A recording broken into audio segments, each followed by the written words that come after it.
बिटिसिनि जोंनि फरायसालिफ्राव टेट उथ्रिसार जानाय बिजाथिफोरखौ साख्रि होनायनि थाखाय जे नायबिजिरनायनि हाबाफारि जादों।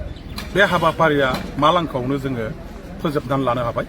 जोङो एपइन्टमेन्ट होनायनि मोनसे प्रसेसआव दंबाय थायो।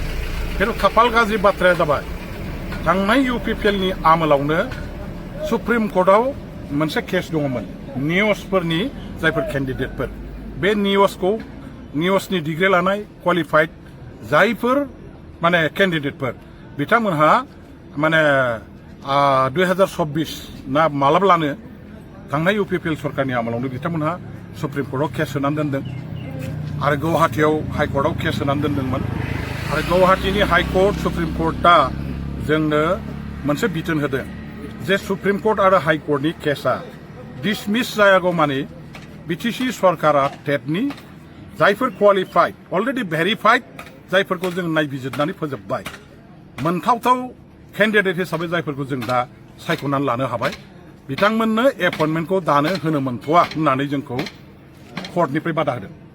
जायनि थाखाय जोङो दिनैहाय फरायसालिफ्राव फोरोंगिरि गैला, रिटायार जानानै थांजोब्बाय।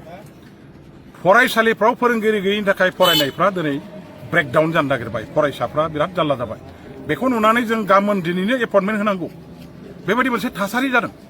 बेबायदि गिलु फालु फोरोंगिरिनि आंखाल थासारियावबो सुप्रिम कर्ट आरो हाइकर्टआव मोननै केसआ गां थानायनि थाखाय आरो बिथांमोननिफ्राय जे मोनसे अर्डार केसआ जोबागौमानि एपइन्टमेन्टखौ होनो मोना होननाय बे गिथाव बाथाव अर्डार थानायनि थाखाय जों एपइन्टमेन्ट होनो गोसो दंब्लाबो जोङो हानाय जायाखै।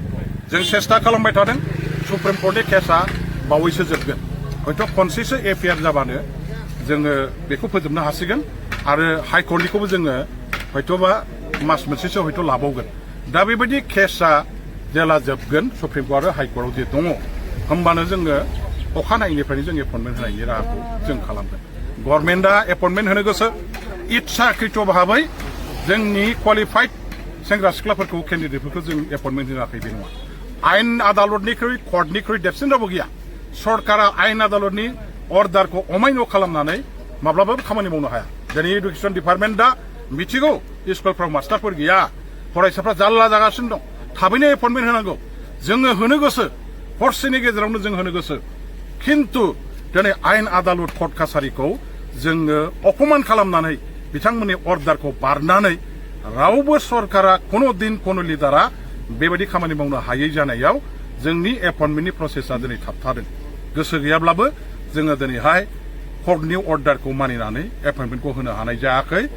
जोङो होनो गोसोमोन, बेवहाय जोंहा दुखु दं, जोंहा आफसोस दं जोंनि फरायसाफोरनि भबिसतखौ लानानै, जोंनि केन्डिडेटफोरनि अधिकारनि बाथ्राखौ लानानै जोंहा गोसोआव मोनसे आफसोस दं। जों एपइन्टमेन्टखौ दासिम होनो हायैनि खारना बे आरो बावैसोनो हाइकर्ट सुप्रिम कर्टनि केसआ जोबनाय लोगो लोगो जोङो एपइन्टमेन्टखौ होसिगोन।